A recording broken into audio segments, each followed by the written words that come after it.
Kasi ayoko maranasan yung naranasan ko dati.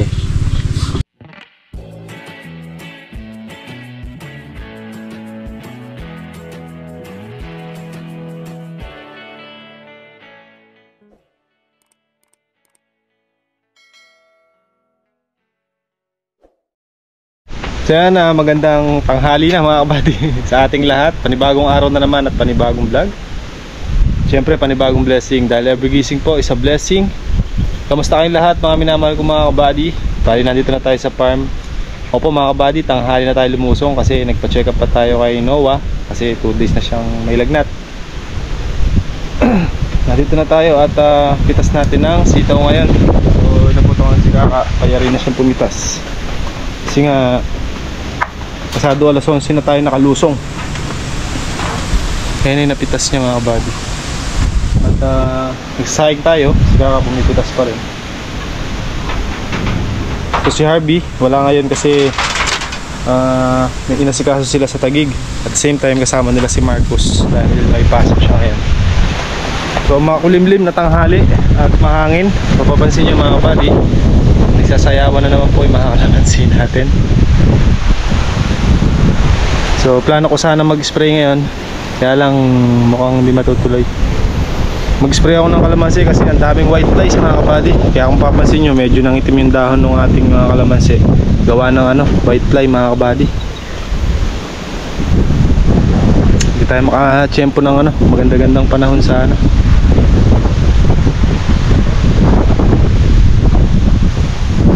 Pangit tuloy tingnan, maitim-itim yung dahon.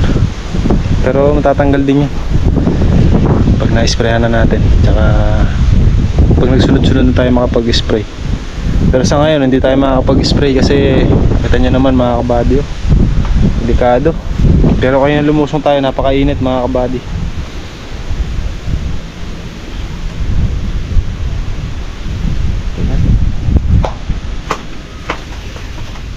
Ngayong araw ay wala mo ng pitas ng kalamansi mga kabady. Tingnan natin bukas, tawag tayo. Nakasik pang tawag mga kabady. Pero hindi pa tapos. Meron pang ilang tudling dito mga kabady na hindi pa napipitasan. Tapos after na mayari yon, papaulit natin itong baba dito sa tabing kubo mga kabady para masimot yung bunga. May mga bunga pa naman, kaya lang hindi talaga kayang pitasin ngayon kasi maliliit. Kumbaga sa hilaw pa, wala pang katas. Ayan mga ganito mga kabady, malalaki. Ayan mga ganyan. Pang pa, August.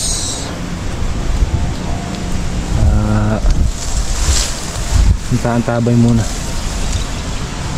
Ang presyo 750 mga kabady ang malinis. Mga bunga-bunga pa yan. Tapos yung mga pinabunga natin na ni-sprayan nun mga kabady, ayan, medyo malalaki na rin. Gamais na yung iba, pero naglaglag na siya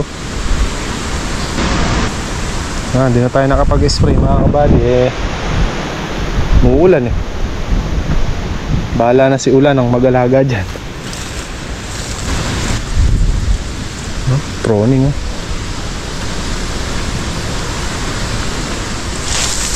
saan na tayo magpo-proning? Hindi pwede ngayon kasi maulan. Tsaka marami pang bunga masasayang pag nag-proning tayo. Best timing na mag-proning mga kabady, tag-araw, para hindi maanoan ng tubig yung kanyang pinagputulan.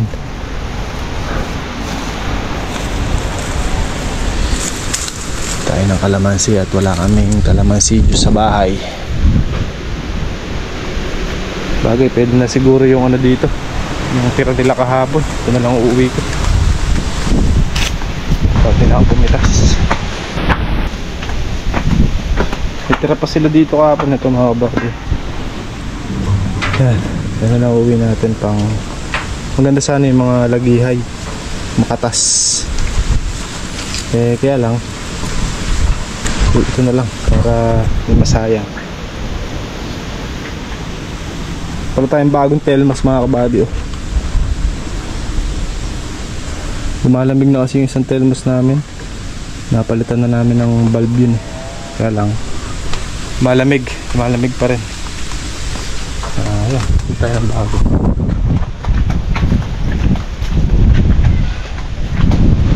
Ayan mga buddy, may bagyo na namang papasok.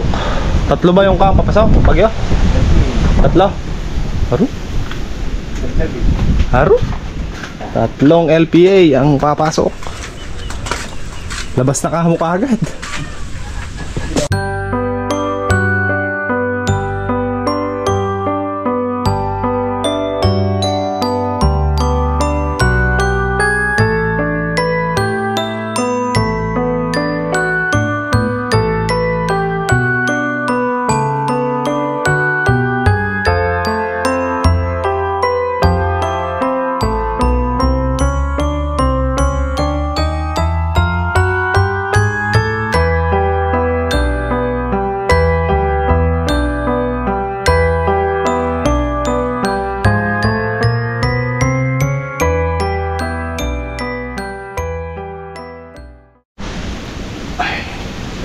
Kinuha tayong sitaw.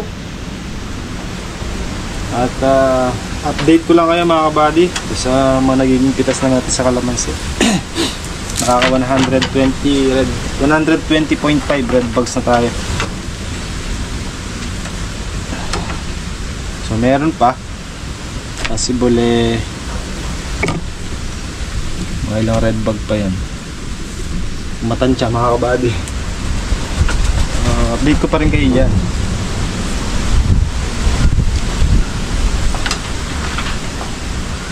So yung mga napitas na yan mga kabady halos may sumobra. Kaya lang kailangan ko pa rin iba to sa kanya yung iba. Bibili tayo na nagpa-order na ako ng pataba 50 bags. So nasa magkano ba yun? Mahigit 40,000 mga kabady ang ating babayaran doon. Pataba pa lang. Yung palang 50 bags. Wala pa yung triple 14. Nagpiprepare lang ako mga kabady para sa next pabunga natin sa Tagaraw. Para hindi tayo mabigla sa gastos paunti-unti. So kagaya niyan actually mga kabady, nandun si Commander ngayon at magda-down muna dahil by Monday pa i-deliver yung order nating pataba. 50 bags, around 40 plus na yan mga kabady. Gaya nga nasabi ko mga kabady, mura at saka mahal na presyo ng kalamansi, mararanasan natin yan. So yung presyo ngayon na 750, hindi pa naman siya ganun kababa mga kabady. Maganda-ganda pa rin kaya nga sa ganong presyo, lalo't ganitong buwan. Ayan. So, dapat nga pagka ganyang buwan mas mababa pa dun pero yun, medyo maganda-ganda pa rin.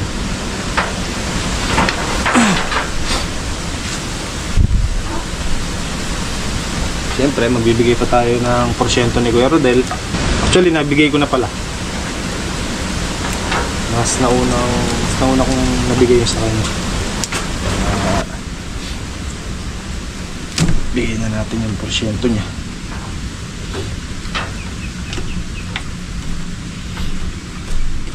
So, wala pa tayong nabibiling gamot. Diesel. Ay, diesel pala, hindi tayo bibili. Magbabayad lang pala tayo ng solar. 3 hulog pa. 3 ba? 4?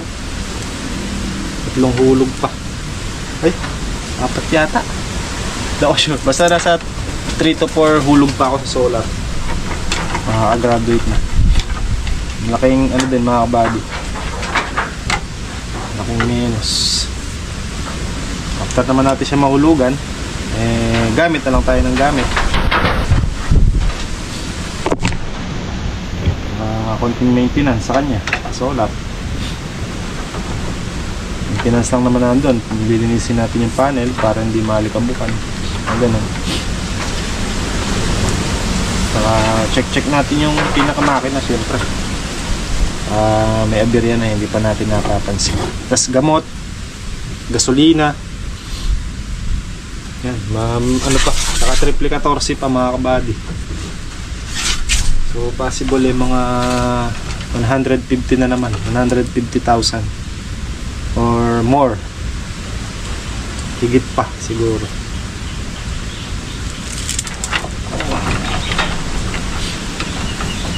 Kaya niya, hindi na tayo bibilin diesel dahil may solar tayo mga kabady.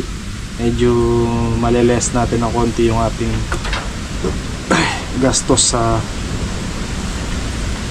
pagpapabunga ngayong tag-araw.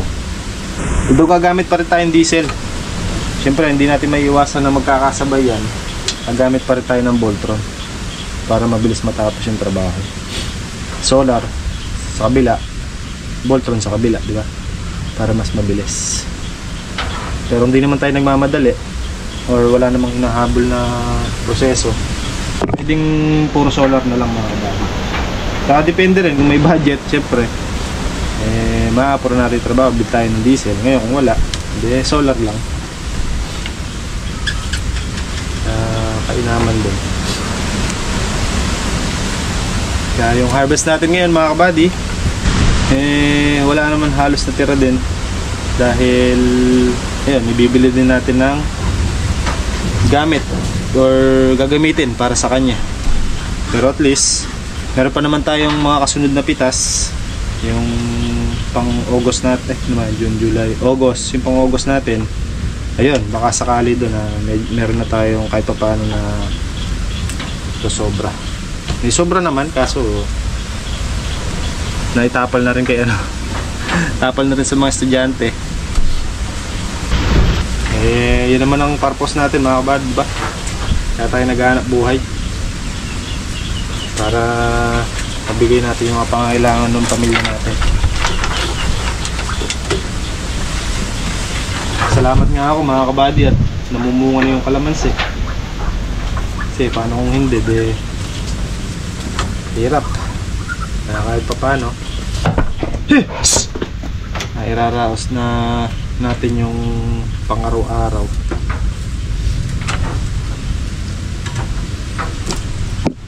Kaya ika nga huwag tayong umasa sa sahod. Kailangan gumawa tayo ng paraan para kumita pa ng extra.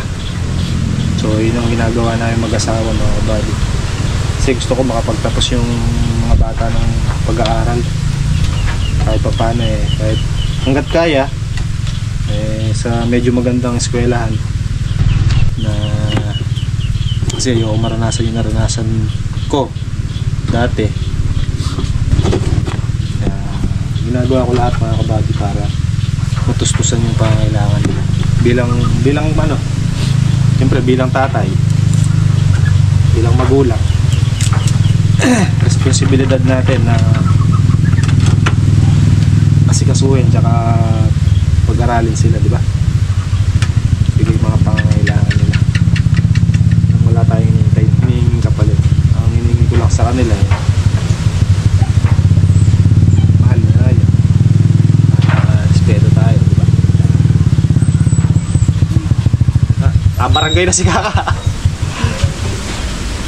Sulo naman Ken. So bibili pa tayo or mag-o-order pa tayo sa July na siguro mag-o-order ng ibang gamot mga kabady na gagamitin natin sa kalamansi din. Medyo marami-rami tayong ordering gamot.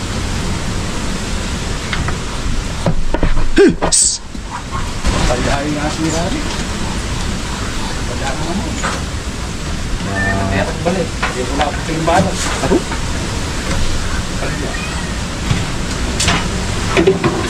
Pag dumating yung patabang in-order ko mga kabady, update ko kayo.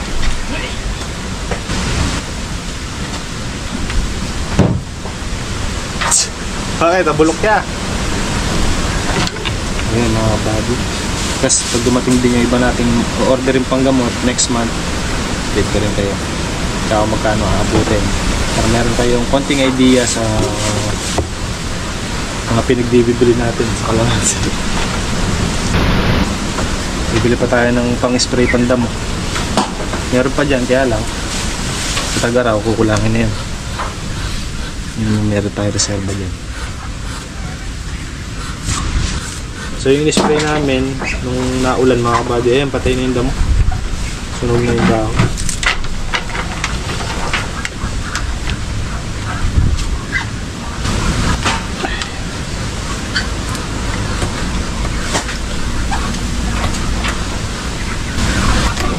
Hey! Nag-i-enjoy ka dyan, kinakain pala yung sitaw. Oh. Mga buddy, manta na. Paula na.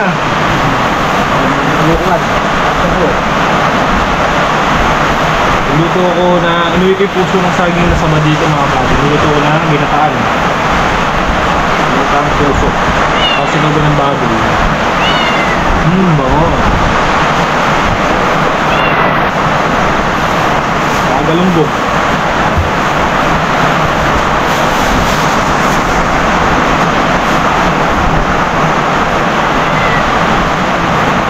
Wala tayo rin.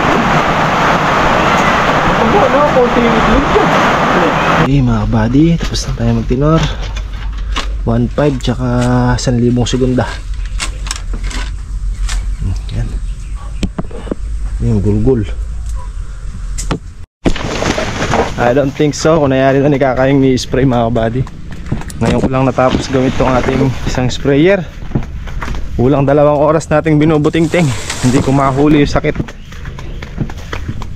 Hanggang sa napansin ko nag-aano siya ng gasolina dito sa kanyang sa pinaka-carburetor mga kabady. Bakit?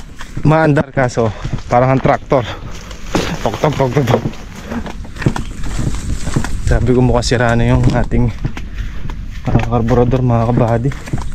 Tinesting ko yung mapakali. Ayaw ko na sana, stop na sana akong kalikutin eh. Ayaw talagang umana. Ayaw mandar na maayos eh. Naisipan ko meron kaming grass cutter dyan. Tinesting ko yung bagong carb ng grass cutter. Ayun, umandar. Linis ako ng spark plug. Check ako ng gasolina, baka may tubig. Check ako ng kuryente. Goods naman lahat. Nagasa din drain ko yung gasolina. Wala naman tubig. Ano kaya ang problema? Ba't tayo umanda? Pala eh. Napasin ko na tinanggal ko yung takip eh. Sumisinghal ng gasolina yung pinaka-carb niya mga kabady. Na dapat eh hindi. Kaya ayun. Okay na. Maandar na. Yung tanong lang eh, mukhang natapos na yata ni Kakay ni-spray namin dito. Karga muna tayo mga buddy. Maganda-ganda, umaraw-araw mga kabady, kaya spray tayo ng pandamo.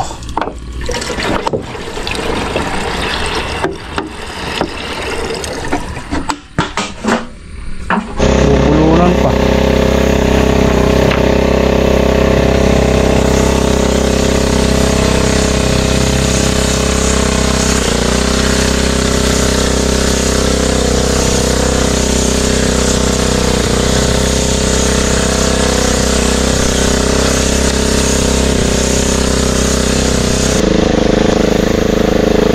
Karga.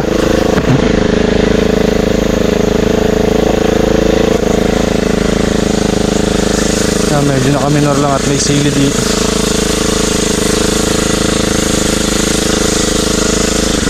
Maulan. Makasugod mga kabady. Siga ka lumusob na. Ayan o. Pag ako yung isang sitaw, kay Kaka yung 1,000 sitaw. Dito yung 1,500. Andun na si Kaka mga kabady. Sinugod niya yung malakas na ulan. Papatila muna ako. Kaka-recover ko lang sa ubot sipon eh. Baka maulit na naman. Medyo lumiliwanag naman. Ihatid lang natin doon sa may daan para din napasukan ni Brad dito sa loob. Putik.